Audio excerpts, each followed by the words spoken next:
Imagine that we have a hierarchy of conception, such that some things we perceive and conceive of are shallow and other things are deep. And the deep things are those upon which many ideas are dependent.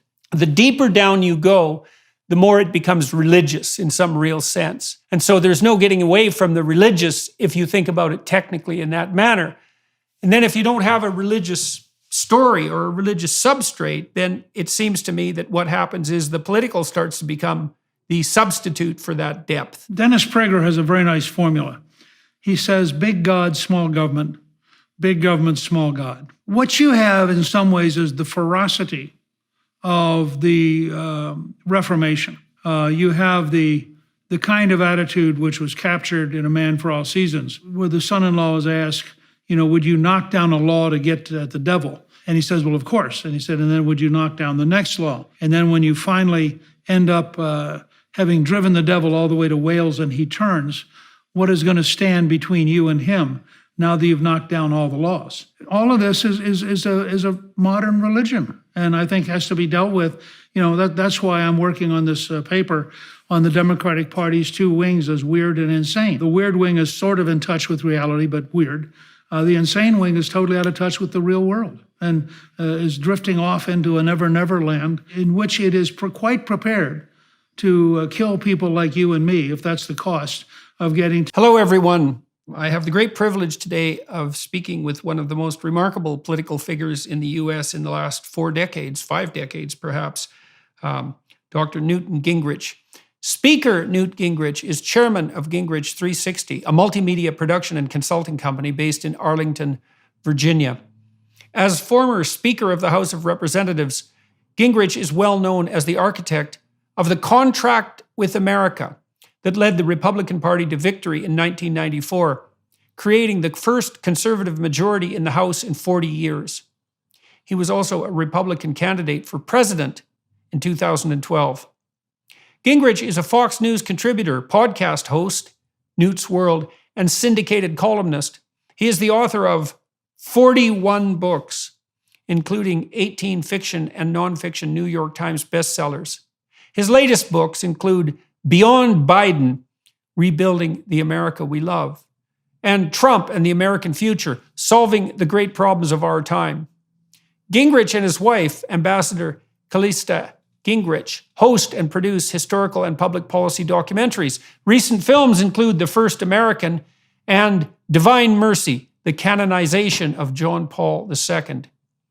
Recognized internationally as an expert on world history, military issues, and international affairs, Newt Gingrich is the longest-serving teacher of the Joint War Fighting Course for Major Generals. He also teaches officers from all 6 services as a distinguished visiting scholar and professor at the National Defense University. In addition, Dr. Gingrich served as member of the Defense Policy Board. He was a member of the Terrorism Task Force for the Council on Foreign Relations, and he co-chaired the Task Force on United Nations Reform, a bipartisan congressional effort to modernize and improve the United Nations. The Gingriches reside in McLean, Virginia, and have 2 daughters and 2 grandchildren. I thought maybe we'd start by talking about your contract with America, which was a major political initiative back in the 1990s, mid-1990s. I think it originated in a speech that Ronald Reagan gave in, I believe, 1985. I've been working with a variety of people recently on formulating something approximating a manifesto of conservative values, and that was something that you did essentially at a more political level with the contract with America. And so could you tell me a bit about why you did that, what your motivation was, how that worked, and what occurred as a consequence? Well, sure. First of all, if you are trying to be the party of change, it's very helpful and I think almost essential that you outline a formula for change. It's something Margaret Thatcher did beginning in 1975, and which I had studied a great deal.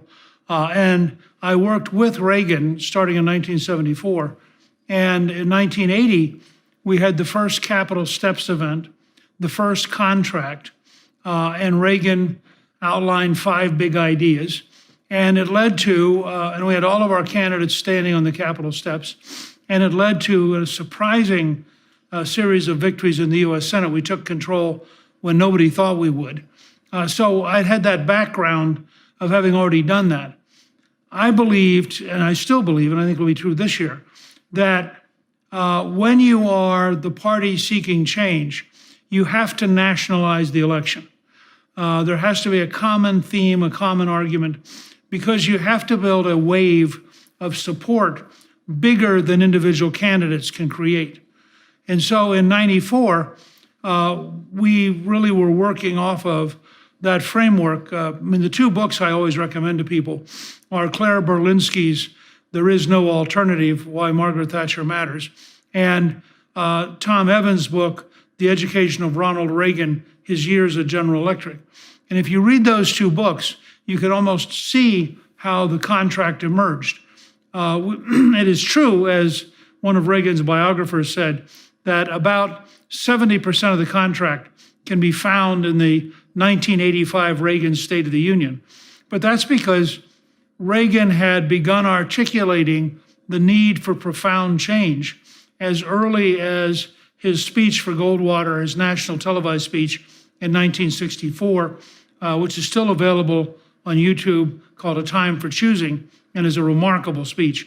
And then when he ran for governor in 1965, he began running, and he ran with welfare reform as one of his first topics. So this, the concept of, for example, being for welfare reform had a long gestation and had been dramatically accelerated by a book that Charles Murray wrote called Losing Ground, which proved pretty conclusively that government-inspired dependency is very destructive, and particularly destructive for people who are poor.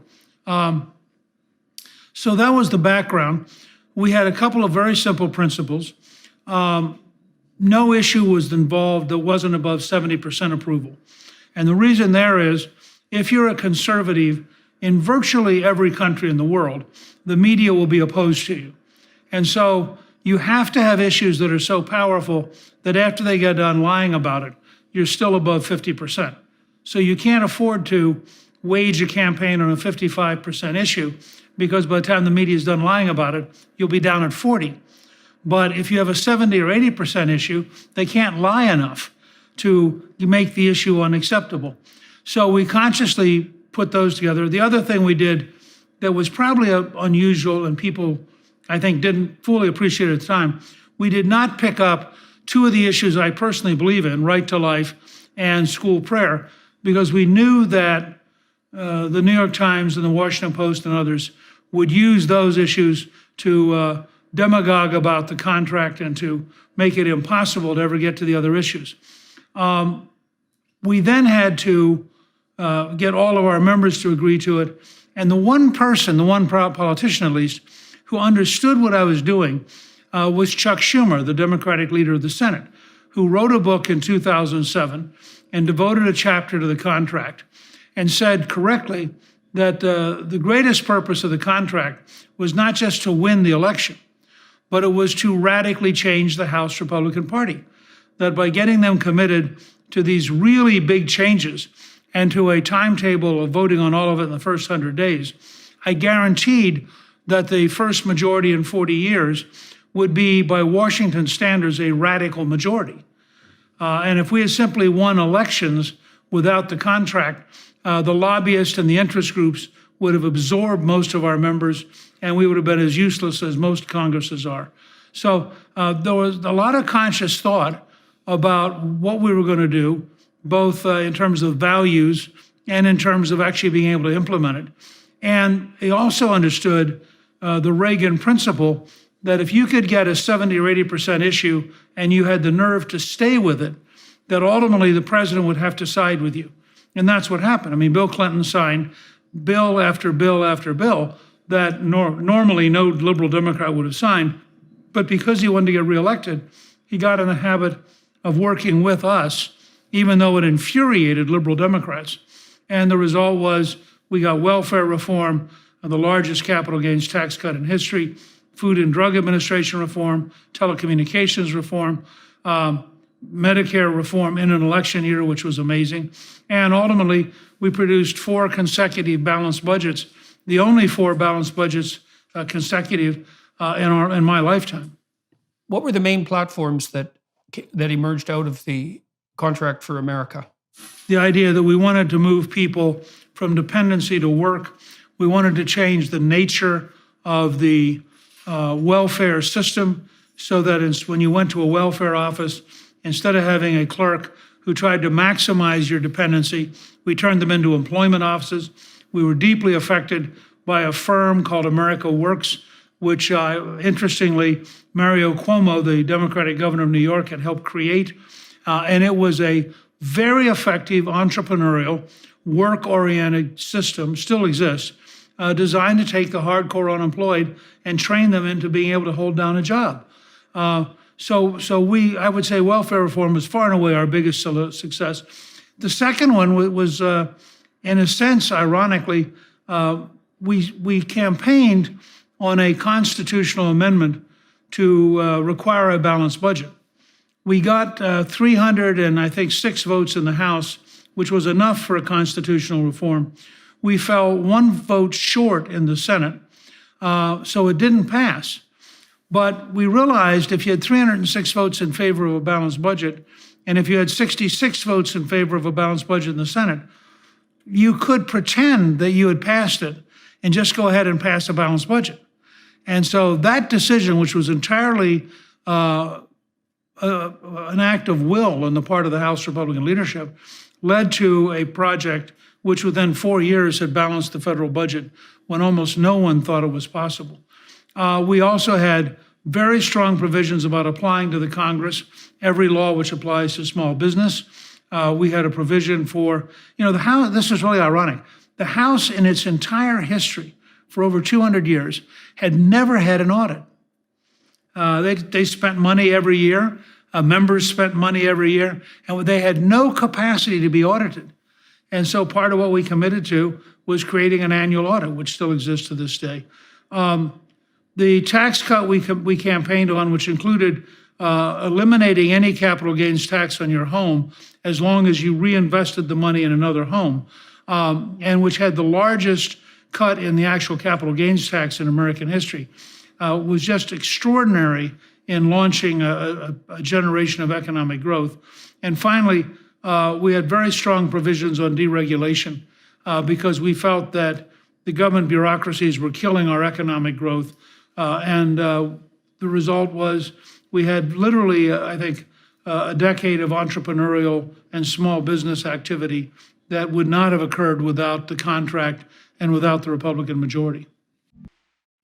So what do you think the consequences were of the welfare reform provisions that you introduced? Well, I mean, we know from studies that getting people in the habit of going to work, getting them into their first job, having them learn that it's okay to get up on Monday and go do something, having them begin to realize that if they worked hard, they could actually get a better job. So if you see it as a motion picture and not a snapshot, it isn't just the first job, but the first job leads to a second job and a third job.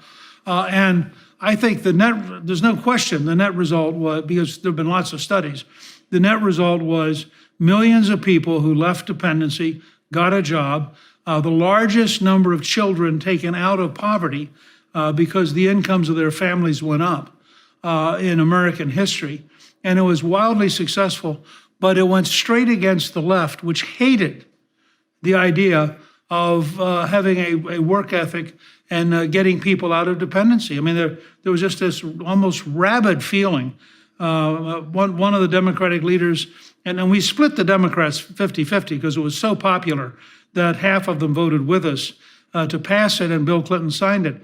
But the ones who didn't vote for it were from very liberal districts. And, one of them basically said, this was like the Nazis. They're coming for your children. They're going to starve children. I mean, the language was unbelievably hostile and personal and vicious. And there's something on the left that loves dependency and hates work. I mean, it's a very strange phenomenon. And I think probably goes back to the 19th century rejection of industrialization. So you ran, your crew ran 4 balanced budgets as well. And so let everybody who's listening know what the consequence of a balanced budget is, and then more importantly, what the consequence of an unbalanced budget is, and what the cumulative consequence is that, especially right now. Well, actually, I've been deeply shaped by studying British budget policy in the 19th century and the recovery from the scale of debt in the Napoleonic Wars, and the way in which the British worked very hard to lower taxes, increase economic growth, and were very frugal. Gladstone, as prime minister, would reuse all the message boxes as a way of saving money, which is partly symbolic and partly real. And so I approached this whole issue of the budget from the standpoint, and I helped write our first budget of hope and opportunity when I was a freshman in 1979 as an alternative to Democrats. And we were making a couple of arguments. One is that a lower tax system creates a lot more jobs, that those extra jobs create a lot more revenue for the government because you have more people at work earning more money, more people getting profits earning more money. Second, that the best social policy, as Ronald Reagan said, was a job, and therefore having a robust economy was a major goal. And that in the long run, you could have much lower interest rates and much greater capital available to be invested if you had a balanced budget. And that we were very anti-inflation and very much for lower interest rates because we wanted to have a very robust private sector that was rapidly creating new technologies, new jobs, new opportunities. And if you think back to that period, it was at the very beginning of the explosion of the internet, of cell phones, of a whole range of technologies. So we were very interested in accelerating technological change. And that's part of why we emphasized a dramatic lowering of the capital gains tax, because we wanted to make it easy to liberate capital to move to new companies and new opportunities and new ideas. Ironically, when we balanced the budget for 4 straight years, Alan Greenspan was chairman of the Federal Reserve and actually reported publicly in a congressional hearing that they had a working group trying to figure out that the projection was in 2009, we would pay off the federal debt. And they weren't sure how they were going to technically manage the money supply if they had no U.S. debt. It was a situation we had not seen since 1837. And nobody predicted, nobody predicted we'd be a majority in 94. Nobody predicted we could balance the budget in 4 years and then keep it balanced. And it was really interesting. But part of the key to the balanced budget was it forced you to make choices and it forced you to modernize the system. So you couldn't afford this, when you're willing to run deficits, everything sloppy becomes acceptable. Because after all, it's all just money and nobody cares. And so you end up with huge levels of corruption. It's an estimated $20 billion in theft in the California unemployment compensation last year, just by itself. You end up with huge volumes of waste. The Pentagon is an embarrassment. It is so bureaucratic and so wasteful. You end up with all sorts of sloppy projects because politicians say, look, since the budget's going to be in deficit anyway, why can't I have my $500 million? And you have no yardstick. There's no way to control the system.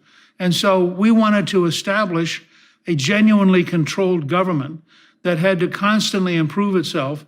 And I had been a student of both Edwards Deming, the father of the quality movement, and Peter Drucker, the best management writer of the 20th century. So I really brought a very management-intense approach to thinking about the federal government. And I wanted the pressure of the balanced budget to force us into the kind of reforms we needed. When were the projections being made that the debt would be paid off by 2009? 99 and 2000. Right. So that was at the end of the internet boom. That was a remarkable decade, the 1990s, of American economic expansion. Exactly what we had predicted. We said, you're going to get dramatically more growth. That will produce revenue. And if you control spending, for example, welfare reform led to such a dramatic drop in the number of people taking money from the government, and those people now working and paying money as taxpayers, that you take both sides of that equation. The government's paying out less, and it's getting in more. So for almost every state, in almost every state, welfare reform was a huge advantage to their fiscal budget. So why did the balanced budget vote fail? I know it was only by one vote. Why were people opposed to it? You mentioned a little earlier about the Democrat objection to work. Look, first of all, there are people who like big government. I mean, look at the Biden administration. Look at Bernie Sanders. I mean, they genuinely, sincerely like big government. Second, there were people who didn't want to get in a straitjacket. They were thinking, oh my God, what if we get into a crisis and now we're constrained? Well, my view, I mean, first of all, you always have an escape valve. So if you go to war or if there's a gigantic emergency, you can respond to it. But as a general principle, in the absence of war and emergency, I think having a balanced budget requirement is good. But there were people who simply wanted to avoid that kind of control. Mm-hmm. Okay, so now, given that things worked so well on the economic and the social front in the 1990s, I lived in the United States during the 1990s, and it was quite a remarkable boom period. Very, very optimistic, and maybe a period unlike any that has been since, particularly now. Given the massive success of that program, why did Republicans and Democrats alike relapse in the aftermath? Because we went right back to huge deficits and a growing and a spiraling debt, even with that object lesson. So why did people fail to learn, and why more particularly was that also true of Republican administrations? Well, I don't think either George H.W. Bush or George W. Bush had a clue about Reaganism and about modern conservatism. I think they were just managers, and they managed the system as it existed. I mean, when George W. Bush announced he was going to work with Teddy Kennedy on education reform, you knew it was an absurdity. I mean, Teddy Kennedy was the chief leader for the teachers' unions. There wasn't going to be any education reform. They were just going to spend a lot more money and accomplish nothing. And I think that there's a wing of the Republican Party which is a managerial wing. It likes things to be tidy. It doesn't like fights. Well, if you're going to actually control the government, it is a struggle because the government doesn't want to be controlled. So if you're going to actually, for example, examine how we managed to build the F-35 as a bad airplane at such enormous cost, you're going to have every lobbyist who helped build the plane petitioning the Congress to avoid the investigation. And so you end up in a situation. I once said that the future has publicists, but the past has prison guards. And those prison guards are mostly lobbyists. And they do everything they can to stop the future. I'll give you an example. I've done a lot of stuff. I founded the Center for Health Transformation. I've done a lot of work on health reform. So somebody built a computer model that could evaluate your eyes, and we currently have a system where every year you have to get your eyes checked if you need, for example, a prescription for contact lenses. Well, the recommendation actually technically is you ought to get your eyes examined every other year. But of course, if you're an optometrist or an ophthalmologist, you like a provision that requires annually because that doubles the income. So this company comes along and actually has figured out you can have a home application using your laptop or your iPad, and it is literally technically as good as going in. So one year you'd go in, and the other year you'd give it to yourself. In state after state, the optometrist and the ophthalmologist lobbied to get the state to outlaw the new technology in order to protect their ability. Now, this is something that Adam Smith wrote about in 1776 in The Wealth of Nations, that any gathering of businessmen is a conspiracy against the consumer. And so all of these interest groups like a sloppy, influence-ridden, bureaucratic and political structure, and they don't particularly want a lean, aggressive, competitive environment. Yeah, you said that, okay, so you talked about this managerial tendency, but also the proclivity, let's say, to shy away from a fight. The other thing that I see happening on the conservative front, I would say, is that the left is capable of offering young people something approximating, you might call it a utopian vision. And so there's the psychologist Jean Piaget talked about a late stage in cognitive development among young people. It was the latest in his stages, in the stages that he laid out in his stage theory developmental account of human, let's say, cognitive progress. He called the late adolescent stage messianic. He believed that that was a time, and it wasn't the case for all young people, but for many, where moving from their group affiliation, say their peer group, to full independence required something like the abiding by a set of universal principles. And so there's a search for universal principles that can be a guideline for life. And that would be part of high-end enculturation. And I think the left has been particularly good in capitalizing on that by making the case, for example, that if you're concerned about climate change, then you're serving the best long-term interests of the planet, that you're engaged in some noble goal that's outside of yourself. And conservatives have been, I would say, spectacularly bad at offering that sort of alternative to young people, a vision. And I think if you look at what predicts conservative political belief temperamentally compared to liberal or left political belief, the biggest predictor is creativity, is the trait openness. And so open people tend to be more liberal in their political preoccupations, and open people are actually more visionary in the technical sense. They're more imaginative.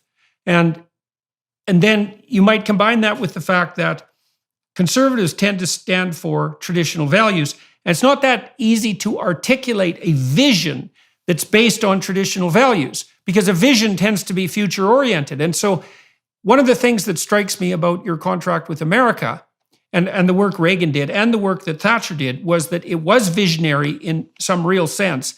And then that seemed to evaporate in the aftermath of that era and hasn't been replaced by anything on the conservative side since. And I've spoken to conservatives all over the world and to centrist liberals as well. And the degree to which they're starving for a forward-looking vision can hardly be overestimated.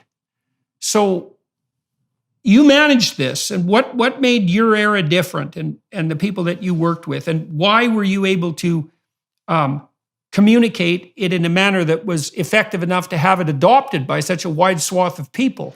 You know, without being presumptuous, you could make an argument that the three most disruptive Republicans of modern times were Reagan, Trump, and me. And that all three of us are outside the norm for the Republican Party. The Republican Party norm is to raise a lot of money, hire really good staff, hope somebody near you is thinking, and actually almost deride the idea of visionary language and all that fancified stuff. This is, by the way, an enormous problem in the American military. There was a point around 2004 or 5 where John Petraeus called me from Iraq, and he said I really had to get to know a guy named Nagel, N-A-G-L, who was at that time an Army major and who had written a brilliant book called Eating Soup with a Knife, which is actually a phrase from Lawrence of Arabia, who said that fighting a guerrilla war is like eating soup with a knife. It's very, very difficult. So I read Nagel's book. I called Nagel and talked to him. And the book is a scathing, unending example of the Army's absolute inability to think in Vietnam. I mean, it's just astonishing how bad the U.S. Army's thought processes were in Vietnam. And I called Nagel and I said, hasn't this really hurt your career? And he said, no, nobody in the Army reads. Well, you know, I did some work with the U.S. Naval Academy in Maryland, and we were looking at personality factors that predict military ranking and, to some degree, academic success. And it was pretty clear from that investigation that general cognitive ability was a predictor, like it is for most activities that are complex. But the next most powerful predictor, and this isn't that surprising, was trait conscientiousness, and that's basically orderliness and industriousness. Certainly, openness, which is the creativity dimension, predicted not at all. Now, it also doesn't predict standard university grades, by the way. You were talking a little bit earlier about the managerial proclivity of the run-of-the-mill Republican, and also about the fact that you and Trump and Reagan were all outsiders. It seems to me that in managed bureaucracies, that openness is a detriment to progress from the bottom up. Is when you're in the bottom ranks, what really predicts your success is conscientiousness, dutifulness, the ability to run out an algorithm that's already pre-established. And if you're open and creative at the bottom rungs of an organization like that, all you're going to do is cause trouble. Now, the problem with that is that as people progress through the ranks, all the people who are creative get winnowed out. They might be absolutely vital at the highest levels of organizations, but they're a tremendous amount of trouble at the bottom. And that combined with that intrinsic skepticism that you described among the, let's say, run-of-the-mill Republican acolytes, means that vision and ideas are in very short supply. It's a very difficult thing to overcome because, as I said, the visionary types are going to... I mean, there's this great moment in the 19th century where the Peel decides that he cannot refute the argument of the people who want to change the corn laws and allow the price of corn to drop dramatically to feed the industrial working class. And he, in the middle of the debate, he turns to his deputy and says, "You have to answer this. I can't. I think they're right." Peel then splits the Conservative Party because the Conservative Party base is farmers who were growing wheat, which was what they meant by corn, who really wanted these tariffs to protect their price. So Peel takes with him all of the great, bright members of the conservative government. And this is why Gladstone ends up as a liberal. The only person left who is articulate is a half Jew who had been considered a fop, which was a term of derision, who had worn velvet coats, had toured Europe with his mistress and her husband, and had written novels. Now, in the absence of Peel splitting the Conservative Party, Disraeli would never have emerged. And yet, he was the only articulate person on the floor of the House of Commons who could defend the Conservatives. And as a result, all of these wheat farmers who would normally have disdained him decided he was their leader.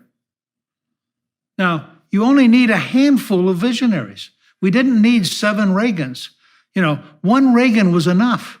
The tragedy was Reagan picked a managerial personality from the anti-Reagan wing of the party to be vice president.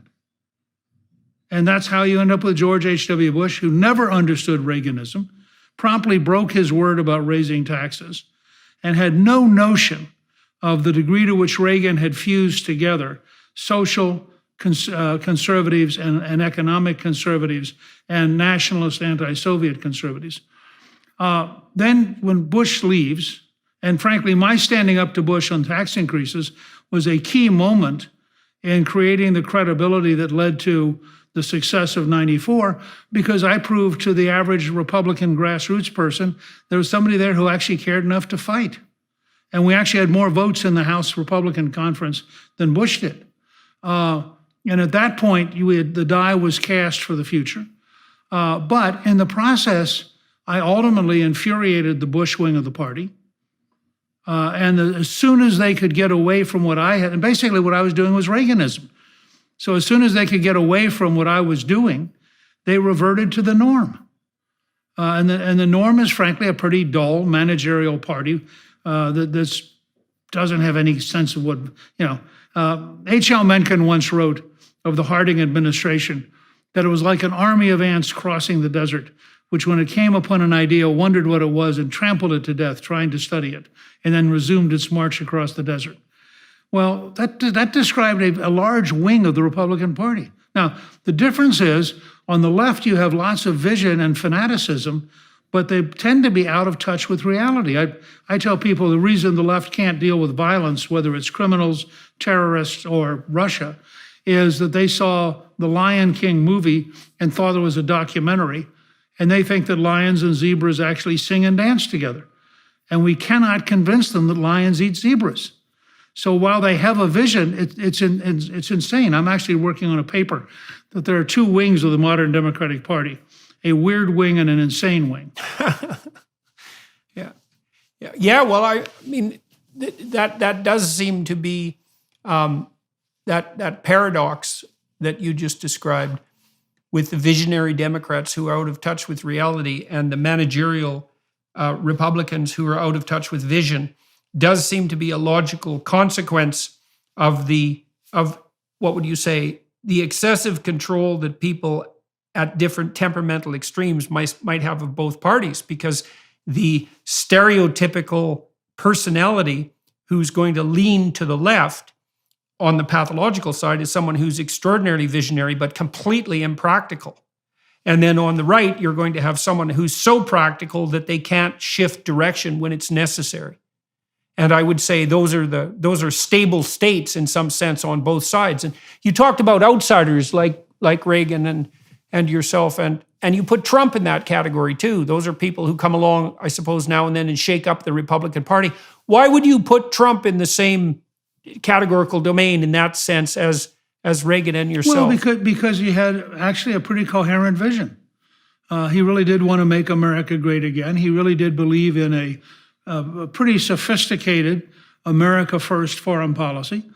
He was really prepared to take on the bureaucracies and shake them up. I mean, the part of what defines the entire process with Donald Trump is that the establishment, whether it's the bureaucracy or it's the news media or it's the FBI or it's the billionaire elites in New York, they all understood that he was their mortal enemy. That if they didn't go after him every single day in every single way, that he would destroy their world. And that's what he was doing. I mean, there's no question in my mind, he was waging war on a corrupt establishment, and the establishment was fighting back. I mean, I think he was the most disruptive person since Andrew Jackson in terms of actually taking the establishment head on and being prepared to violate all of its norms. And I guess I'm curious too. I haven't been able to figure out for a very long time why conservatives have been unable to be attractive to minorities, especially immigrants, because by and large, immigrants to Canada and the US are much more conservative than the population itself. And so why do you think the Republicans have been historically unable to make the connection with minority voters? Is it the policy on immigration, do you think, or the notion that they're a status quo party? Well, I think, first of all, that historically they were the status quo party. And I think that immigrants are basically told, you're supposed to be a liberal Democrat. What's happened is, as liberal Democrat has turned into radical Democrat, they've said, that's not me. And I think that you're seeing, this has been a gradual, steady drift in the right direction. And I think you're seeing, I think Bush actually got up to 44% of the Latino vote in 2004. And then we backslid for a little while, and now we're back again. And I suspect that this year and in 2024, we'll actually carry a majority of Latinos. And from the standpoint of the Democrats, that's the beginning of the end. If they lose working class whites and they lose Latinos, they can't be competitive. It's so interesting to see, too, isn't it, that as the Democrats beat the oppression drum and claim to be standing up for the victimized in this remarkably moral manner, that they're in fact alienating exactly the people that they claim to support. First of all, the working class, because they did a cataclysmic job of alienating the working class, especially in the Clinton campaign. It was something stunning to watch. And now exactly the same thing is happening on the minority front. And so the very people whose tender mercies are supposed to be being targeted by this victimization narrative are the people who, as soon as they understand it, do everything they possibly can to reject it. But I think that's happening in part because among the graduate school educated elites, you're really dealing with a secular religion rather than a political movement, and therefore you have all of the fervor and intensity and blindness of a religious movement. So they have to assume that these other people are just wrong. They can't hear them because the messages being sent to them by minorities and by working class whites are messages which are heresy given their secular religion. And I think that's at the heart of this. That's why you kind of somebody like Bill Gates say recently that it's really good we have these really high prices for fossil fuels, because that's really going to lead people to understand how important greenism is. Well, if you're a family that's going to have an electric blackout this winter, or you're somebody who can't afford to buy heating oil, and you somehow think a billionaire telling you how good it is for you to be in pain is probably pretty stupid. Yeah, well, the Deputy Prime Minister in Canada, Chrystia Freeland, said exactly the same thing about high gas prices in Canada at the pump. It's like it's good for people to pay a little bit more when they're filling up their car because it helps them understand just how serious the climate crisis is. Now, you describe this as a secular religious movement on the left. What do you think the elements of that secular religious movement are? And I'm going to put another codicil on that question too. So there's famous gospel dictum, obviously, that you render unto Caesar what is Caesar's and unto God what is God's. And one question that arises as a consequence of that is what happens if you don't render unto God what is God's? And it looks to me like what happens is that the sacred collapses into the political, such that the political becomes sacred for those who are a-religious. It's inevitable. And I've been thinking about this from a psychological perspective, So if you imagine that we have a hierarchy of conception, such that some things we perceive and conceive of are shallow and other things are deep, and the deep things are those upon which many ideas are dependent. So constitutional axioms, for example, in that manner would be deep. And the self-evident presuppositions upon which the constitutional axioms are predicated would even be deeper. The deeper down you go, the more it becomes religious in some real sense. And there's no getting away from depth in that manner, because without that hierarchy of depth, you have a kind of incoherence at best. And so there's no getting away from the religious if you think about it technically in that manner. And then if you don't have a religious story or a religious substrate, then it seems to me that what happens is the political starts to become the substitute for that depth. And then we get into a situation where we can't even talk about political things anymore because it becomes taboo. And that seems to be part of this secularized religion that's part of what? It's part of woke activism. It's part of the insistence that human beings are a cancer on the planet and destroying it. It's part of this insane insistence on climate remediation before everything else, including providing food and shelter and energy to the poor. And that seems to be what's being rejected en masse by the working class, and also now increasingly by minority voters. Well, Dennis Prager has a very nice formula. He says, big God, small government, small God. And in a way, when I described... Oh, yes, I haven't heard him say that. But when I described big government socialism in my most recent book, I was trying to get at this notion. What you have in some ways is the ferocity of the Reformation. You have the kind of attitude which was captured in A Man for All Seasons, where the son-in-law is asked, would you knock down a law to get at the devil? And he says, well, of course. And he said, and then would you knock down the next law? And then when you finally end up having driven the devil all the way to Wales and he turns, what is going to stand between you and him now that you've knocked down all the laws? And I think what you have on the left is the ferocity of the Reformation, the ferocity of the French Revolution at its peak. Callista and I visited the cemetery in Paris where the Marquis de Lafayette is buried. And it was a cemetery. He personally was not harmed by the revolution, but his wife's relatives were all aristocrats, and they were all guillotined. And they were buried in that cemetery, and so she asked that he and she be buried there. It's also the cemetery in which the Catholic nuns were buried who had gone singing to the guillotine because they refused to give up Christ, and they were therefore had to be guillotined. It's the ferocity of Leninism, which annihilated much of the social structure of Tsarist Russia. It's the ferocity of Maoism, which annihilated much of the structure, the Confucian structure of China. Well, that ferocity is what leads people to say that we ought to have transgenderism for 3-year-olds. We ought to make sure that we have black dormitories in the name of anti-racism, that we ought to make sure that white males don't get hired for anything because they're clearly the source of all of our problems, that we ought to condemn Christopher Columbus for having discovered the New World because somehow he eliminated the purity of Native Americans, which requires a stunningly ahistorical understanding of Native Americans. All of this is a modern religion, and I think has to be dealt with. That's why I'm working on this paper on the Democratic Party's two wings as weird and insane. The weird wing is sort of in touch with reality, but weird.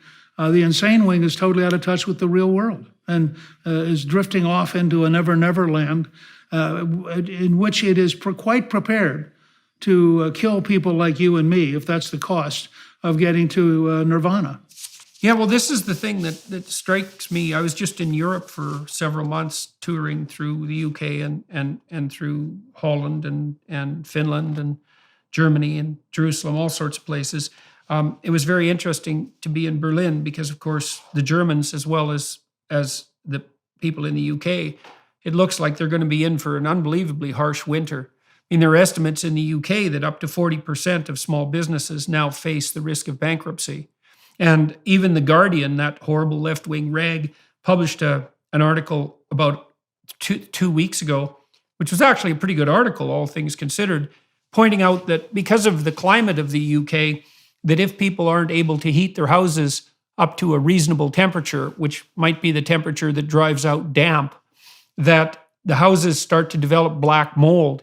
Of course, black mold destroys houses structurally, but worse than that, it produces airborne toxins that damage the respiratory systems particularly of children. And so The Guardian pointed out that one of the unintended consequences, let's say, of the energy crisis is that perhaps millions of British children are going to develop permanent respiratory problems, as well as compromising the structural integrity of a good chunk of the US or of the UK real estate market. And all of that insanity on the energy front appears to me to be driven, and the conservatives are responsible for this in large part, by these appallingly moralistic, say, net zero policies that have as one of their immediate consequences the impoverishment of those who are already struggling. And so it looks to me that the left is perfectly willing to sacrifice the poor, which are hypothetically the people that they are standing for, in order to, well, let's say, to not save the planet. We're going to get the best, we're going to get the worst of both worlds, say. We're going to throw a couple of billion people into poverty, including a bunch of people in Europe. We're going to make the environmental crisis, such as it is, much, much worse. And we're going to make the environmental crisis much, much worse by doing so. And so this is a stunning set of affairs as far as I'm concerned. And I can't understand, for example, why people like Boris Johnson in the UK marched so forthrightly into the maw with these idiot net zero policies with no evidence whatsoever that the crisis that they were designed to prohibit or to forestall actually existed, and at the expense of conservative principles and at the expense of the poor. It's like, what's going on the conservative side there? I mean, the UK government at the moment is imploding, mostly under the weight of the aftermath of these crazy net zero policies and the economic havoc they're wreaking. So why do you think the conservatives there have abandoned their principles to such a stunning degree and are following this crazy left-wing utopian scheme? I think the combination of the applause of the media and the applause of the elites, going to the right cocktail party, to be surrounded by people who pat you on the back and tell you what a heroic figure you are. I try to tell people that you can put eggs in a freezer and they will get hard, but that doesn't mean they're boiled eggs. And if I can't get you to understand that to get a boiled egg, you have to put it in hot water, then I can't deal with you because you're crazy. And it's not an ideological problem. It's an insanity. It's a mental health problem. And what you have is a worldwide elite, sort of the Davos generation of people who are suffering mental illness. And if you just understand, this is a extraordinary, it's like the flagellanti in the Middle Ages who went around from city to city beating themselves on their back with whips in order to atone for their sins. It was a very widespread movement for a very brief period, and then people realized it was really stupid. What you have now is the ultimate catharsis of the insanity, for example, of thinking that a teenager from Sweden is somehow, with no real knowledge of science, no real understanding of history, and no real thoughts to consequence, somehow going to be the fact that she's now blessed keeping open the German nuclear power plants, and that somehow has meaning, tells you how truly sick the system is.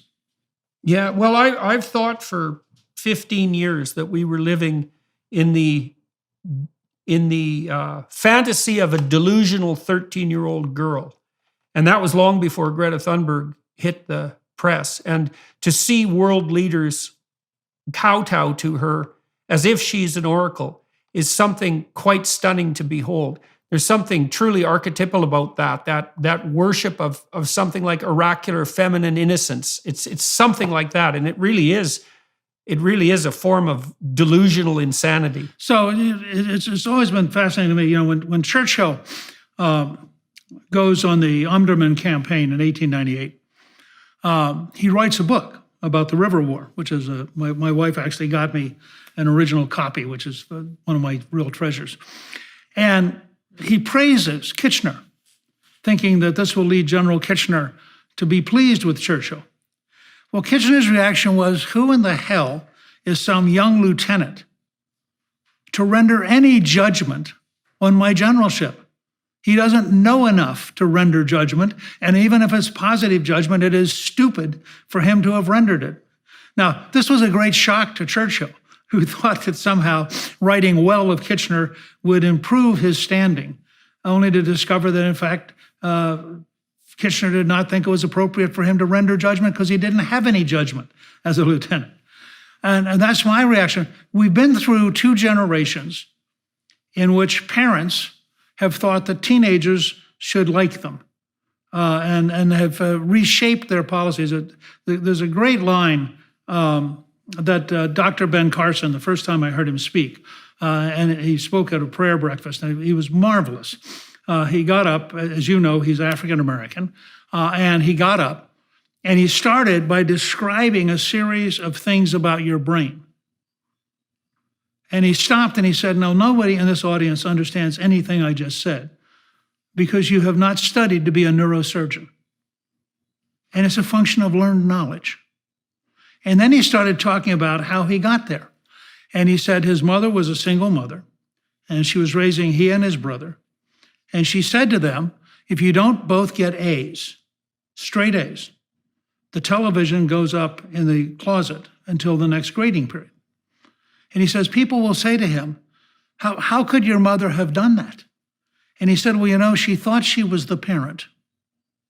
And we went through 2 generations now where the parents thought that they needed the approval of their children. It's led us to fentanyl. It's led us to we have an intern at Gingrich 360 who's working on a really interesting question. Given that we lost 55,000 people in the Vietnam War over 8 years, and we have a wall that's a little over 500 feet long, if you had a wall for the last decade of drug overdoses next to the wall for Vietnam, how long would it be? It turns out it's about 1.1 miles. That's how many Americans we've lost to drugs in a decade, without anybody having gotten enraged, anybody having said enough of this, anybody having come down for a ruthless, intense anti-drug policy. We've lost over 1 million people in a decade.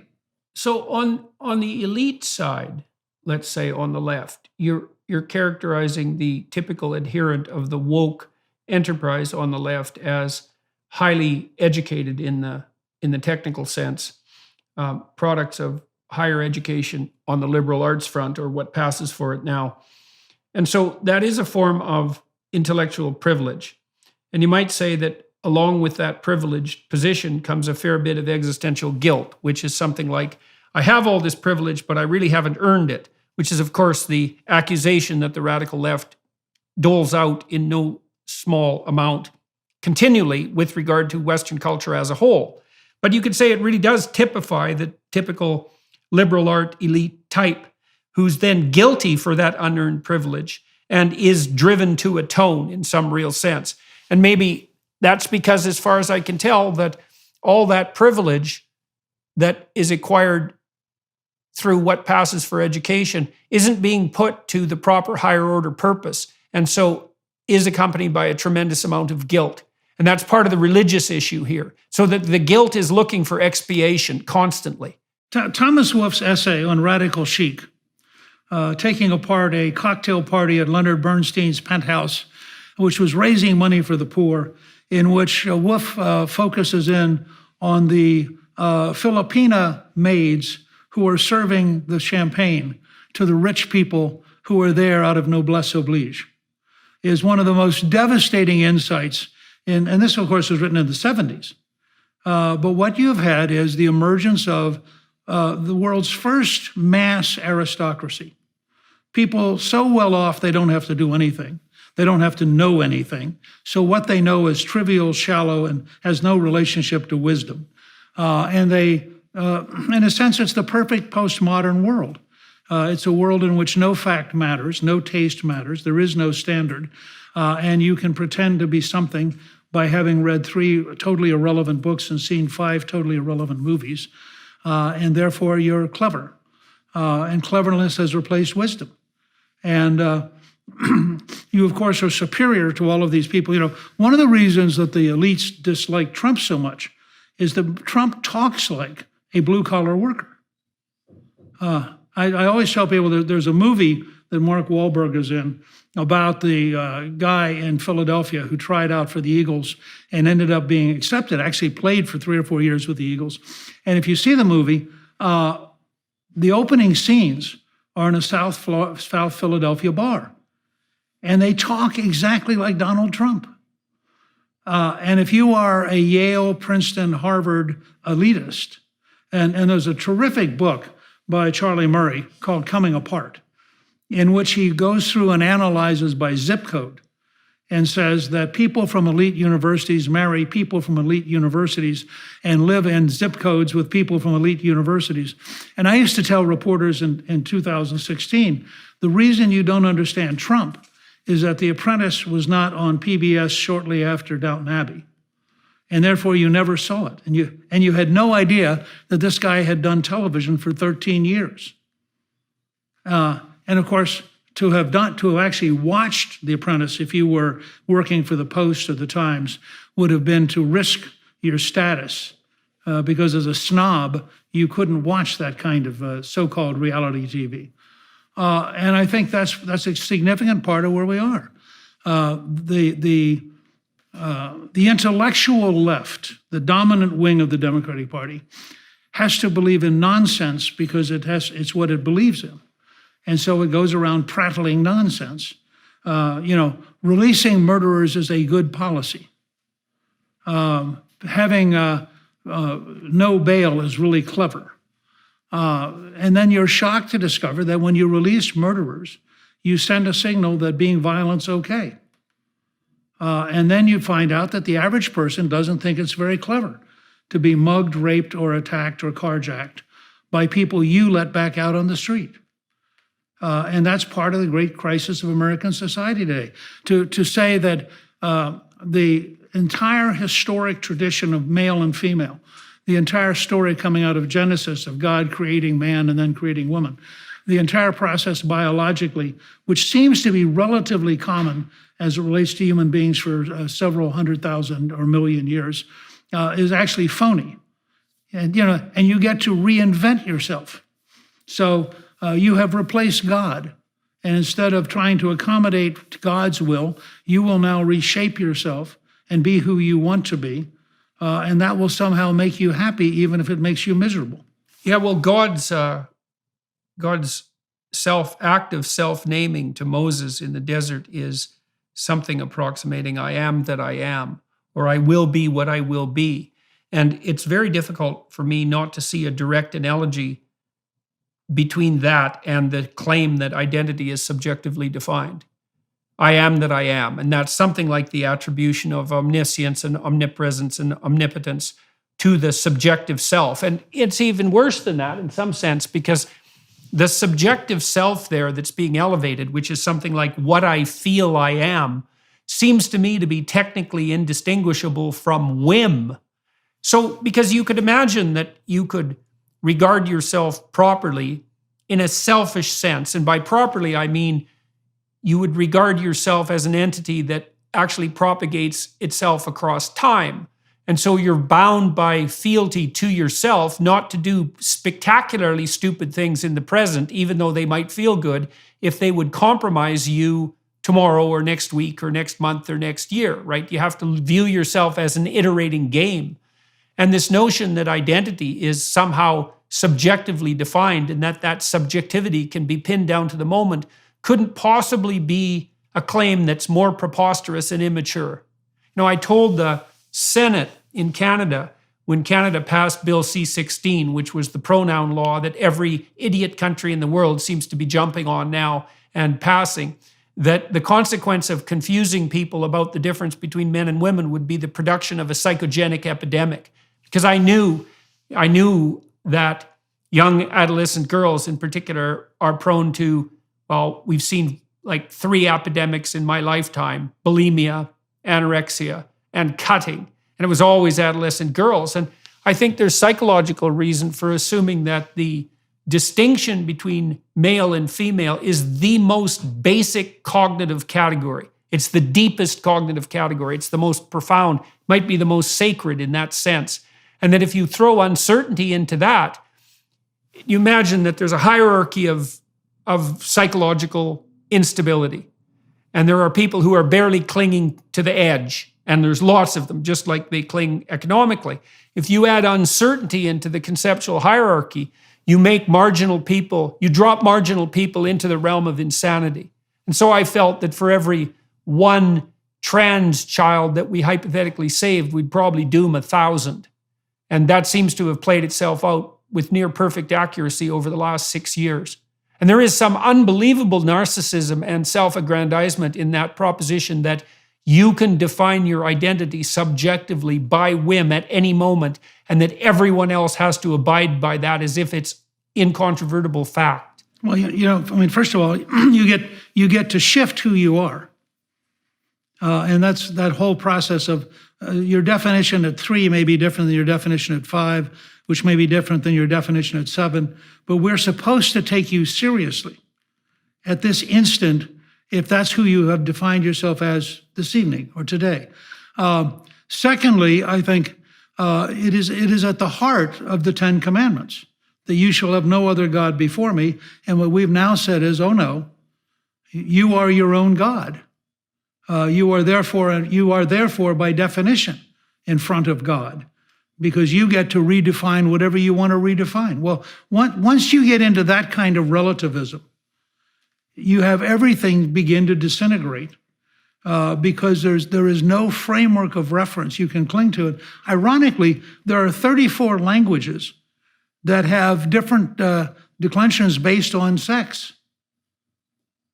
So you have to ask yourself, how in Spanish or French, for example, are you going to deal with a relativistic multi-gender environment when the language, in fact, assumes 2?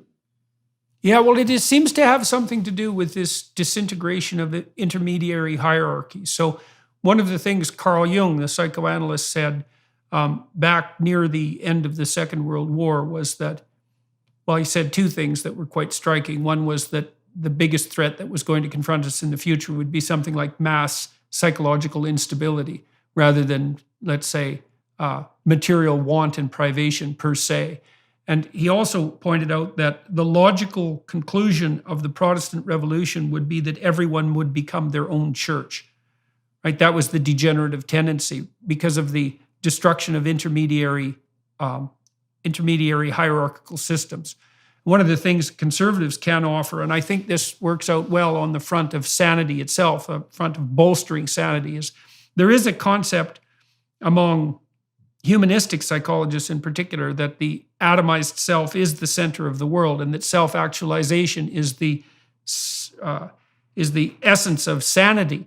But there's a more sophisticated version of that, I would say, stemming mostly from Piagetian thought, that there isn't any difference between sanity and proper nesting inside a hierarchical community. So you can imagine that, well, if your marriage is really unhappy, you're not going to be very sane. And if your children are miserable and misbehaving and your marriage is unhappy, you're even going to be less sane. And that will also be true if your friends have turned against you and you have no position in the community with regard to a job or a career.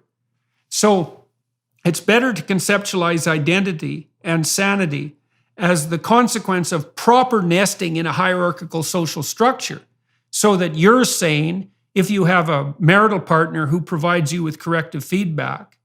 The two of you have a good marriage and are sane if you are together jointly, back to back, in relationship to your children, who are then stabilized because of your stability. Now you're nested inside a stable family. You can walk outside of that family into the community, and you can orient yourself properly in relationship to a job or career. And that also provides you with corrective feedback from all your compatriots and your peers. And that scales politically at the level of the city and the state and the country.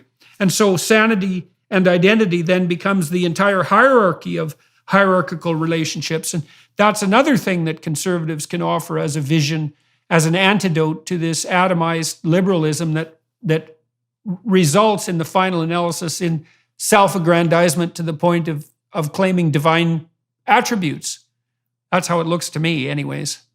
Well, I think at times you are probably a deeper thinker than I am. I'm only a politician. So let's talk about vision a bit on the conservative front. So we have the midterms coming up, and hypothetically, the House and the Senate are going to flip.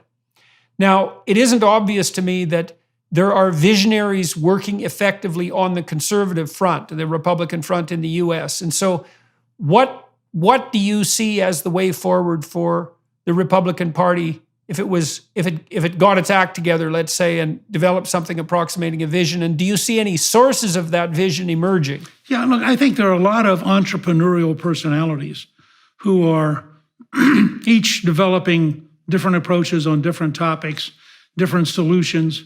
And I think what you'll see is both in the House and Senate and among governorships, we have a number of governors who are actually solving problems and developing a general sense of a productive system.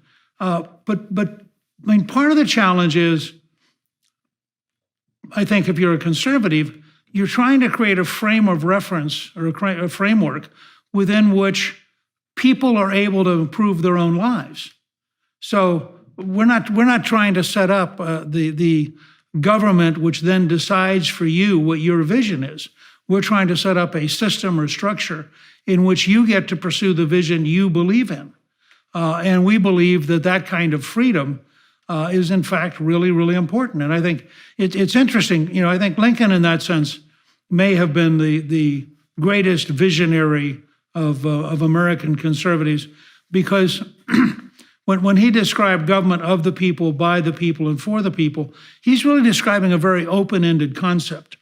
He's not describing any one specific thing. He's describing freedom. He really believed that people had the right to pursue happiness as explained in our Declaration of Independence.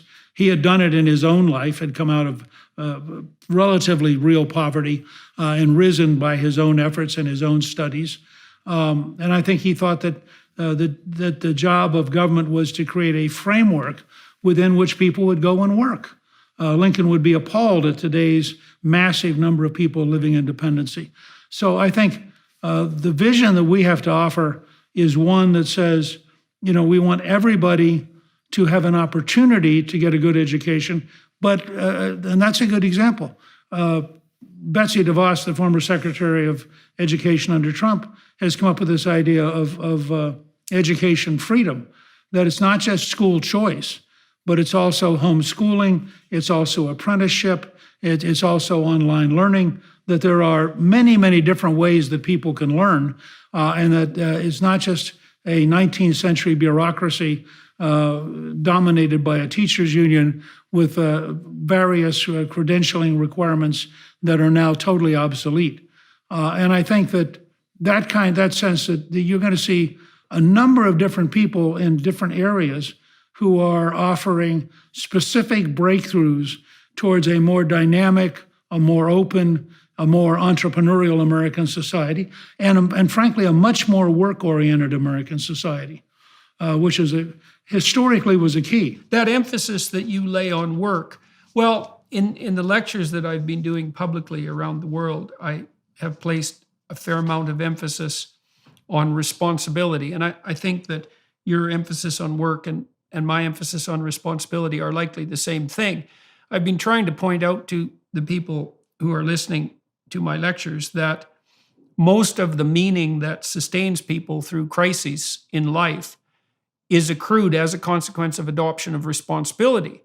So if you have good social relations, if you have a good marriage, if you have good relations with your children and your friends and your colleagues at work, you have a good social community, that's all a consequence of the sacrifices you make in relationship to those social interactions, the amount you give, the amount you put forward, the responsibility that you take for the integrity of those relationships. And then when the crisis comes, as it will in your life, you'll have that to sustain you when the going gets hard. Hedonism isn't going to sustain you, and your whim isn't going to sustain you, but the meaning you can derive through the voluntary shouldering of responsibility, that's always there for you. And it seems to me that that's akin in some sense to the emphasis that you lay on the necessity of work. Does that seem reasonable to you? I think your formula is pretty close. I would say that, the center of my life has been citizenship, at least since August of 1958. And that citizenship involves a sense of responsibility, and that responsibility inherently involves work.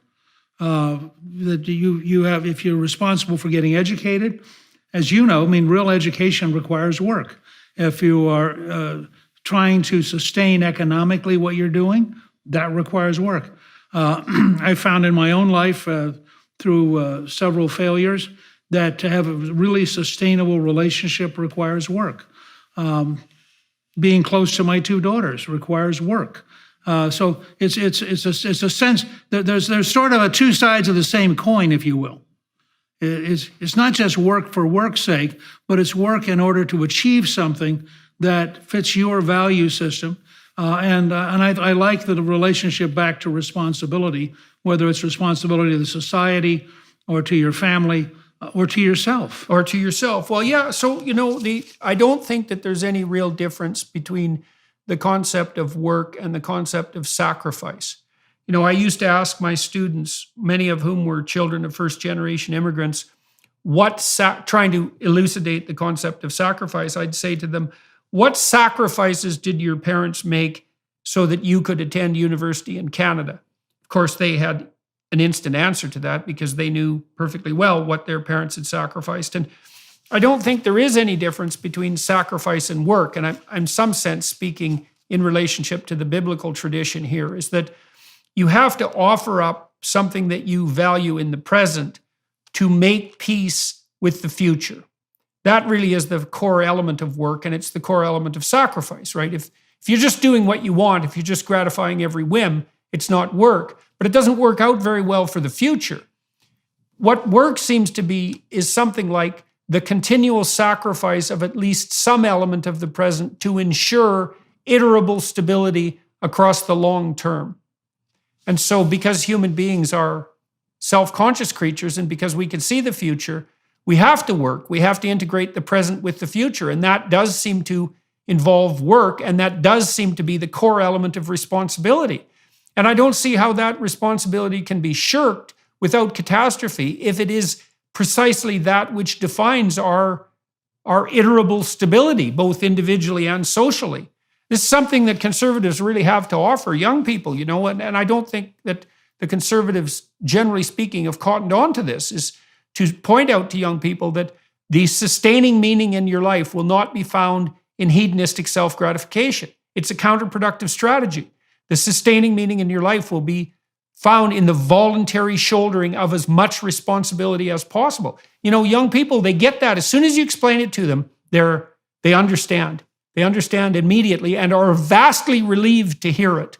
Well, it also takes you back to a point you'd made earlier, which is that people get to a point where they want a meaning larger than themselves. And that's part of this, that ultimately you find a better life by focusing beyond yourself, not by focusing inside yourself. Well, and that inside yourself is such a peculiar formulation, which I think is why the radicals insist so much on feeling. Because when I hear that as a psychologist, I think, well, what self do you mean? And the rejoinder is usually, well, that's self-evidence. Like, well, no, actually it's not. Because if you're acting in your own best interest, all things considered, you're not giving way to every momentary whim. All that does is put you in the position of a dependent 2-year-old or a psychopath. And none of that's productive. Even if you're abiding by your own true self in the higher sense, then you're going to make sacrifices of your momentary whims to your medium to long-term stability and thriving. And that's exactly what happens when you mature, because 2-year-olds have that proclivity to be governed by whim. But nobody thinks that 2-year-olds should rule the world. Well, except maybe 2-year-olds. Well, I think, again, you get back to some of the current fads, which would suggest to you that 2- and 3-year-olds can actually make real decisions, which I think is an example of what I meant about being insane. And anybody who thinks that a 3-year-old or a 5-year-old is prepared to make adult decisions is just literally living in a world that I have no relationship to, and I can't understand. But I think there's also, part of the challenge is that historically, almost every society I know of that's successful has rites of passage, which takes you through adolescence into adulthood, sometimes at a pretty early age, sometimes at 12 or 13. But it's made very clear to you that you have been a child and that children are allowed to do a whole range of things, but that we don't take what they did as children seriously. It's not like you're a small adult, you're a child. And then you go through a rite, whether you are, in almost every culture I'm aware of, if it's a healthy culture, it has some provision for you to emerge as an adult and to now be self-aware that that the things you once did as a child are no longer appropriate. One of the problems of the current system is that we treat the children as though they're adults. There's no rite of passage. And so they end up as 35-year-old members of Congress who are, in fact, they're just large adolescents. They don't have any kind of sense of maturity or responsibility or any sense of the hierarchy of development. And they live in a world of now. I mean, it's in a funny kind of way, it's a remarkably existential moment where everything is now. So what are you hoping for on the leadership front on the Republican side over the next couple of years? Or what do you think is going to happen? Are there going to be contenders in relationship to Trump, or is he the presumptive nominee? And should he be? What would you hope for as we move towards 2024? Well, I think that he is the probable nominee, but not the presumptive nominee. I think that Governor DeSantis, if he wants to, can challenge him. Whether DeSantis could beat him, I don't know. But I think certainly Governor DeSantis has the capacity and is doing an astonishing job as governor of our third largest state. I think that there are other candidates who would like to be in that mix. And I always try to remind people, if you went back to this exact point in 2014, 2 weeks before the off-year election, nobody would even have said Trump's name. I mean, and I think people would have had a sense that Jeb Bush was probably the front runner. So to try to look forward, and I don't know at this point in 2018 that people would have picked Joe Biden. So in my mind, an amazing number of things can happen between now and the time we actually pick a nominee.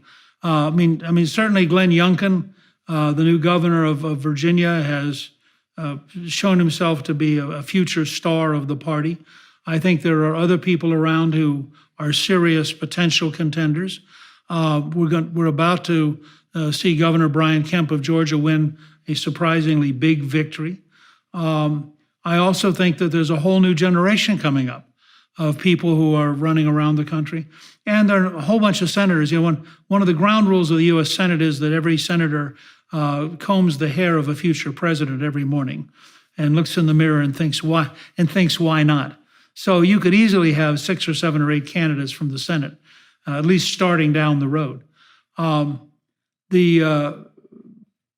I would say that Trump is formidable and probably would be nominated, but he's not certain. I think on the Democratic side, if this election goes as badly as I suspect it will, and if Biden continues to decay, and if Kamala continues to be as totally incompetent as she is, I think you'll clearly see a whole new field of Democrats.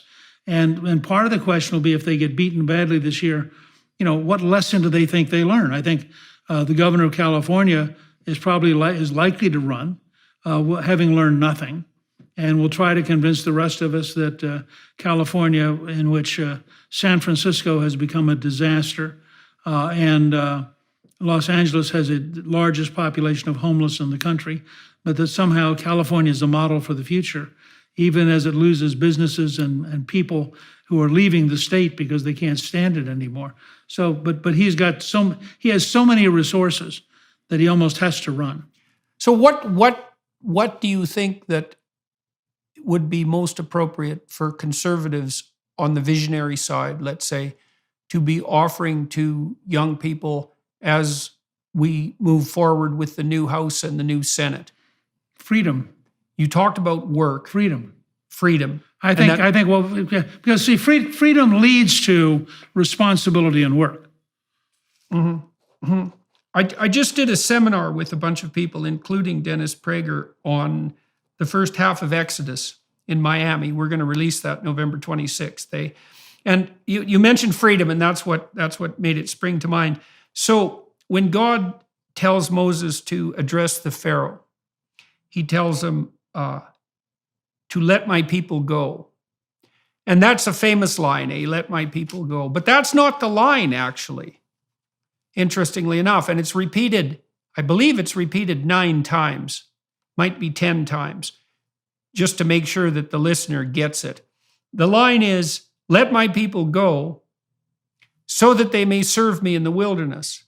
And what's fascinating about that is that the vision of freedom that's put forward, which is the spirit, let's say, that's calling to the Israelites to emerge from their slavery and to the tyrannical Pharaoh to release his tyrannical grip on them, isn't the freedom of whim.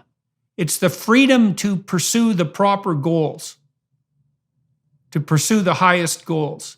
And so it's the freedom that comes with the voluntary adoption of responsibility, and not the freedom that leads to a nihilistic hedonism.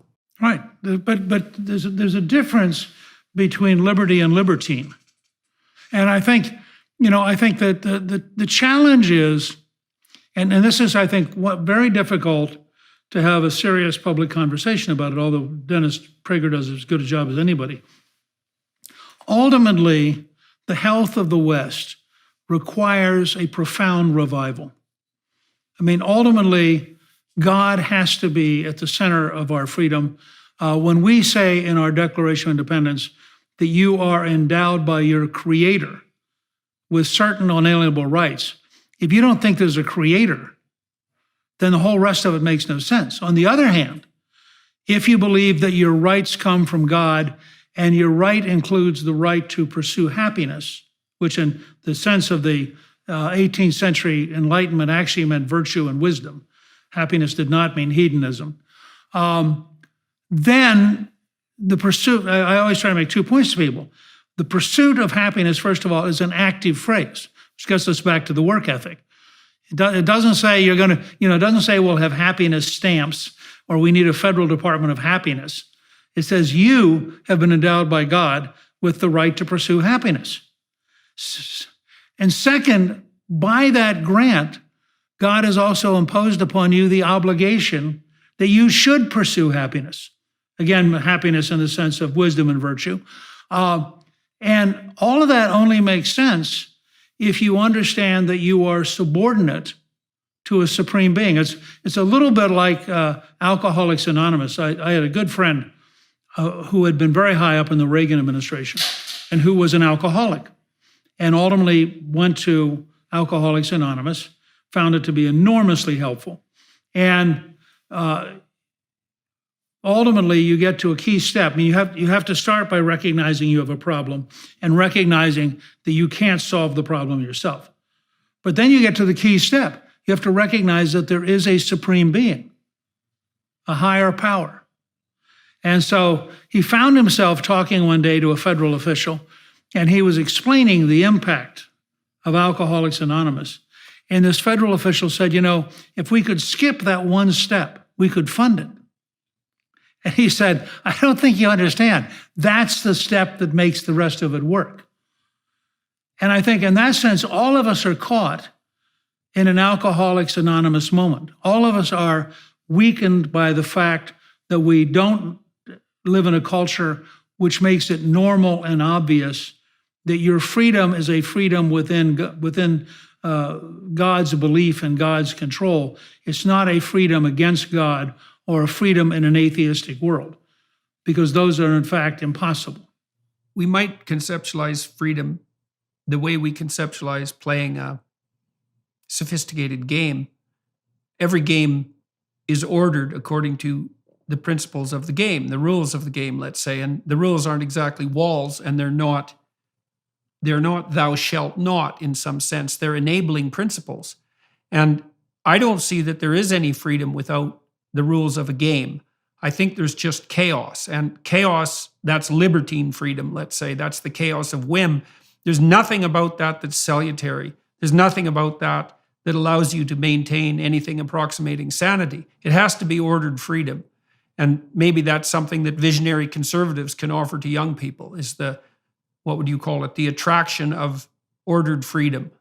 And maybe we'll see some more of that happen in the upcoming years. That would be a lovely thing if the proper vision can be established. And so I'd like to thank you very much, sir, for spending the time talking to you. It's quite an honor. You've been a name I've known for a very long time. I must say that when I was young, you were definitely not my most favorite person.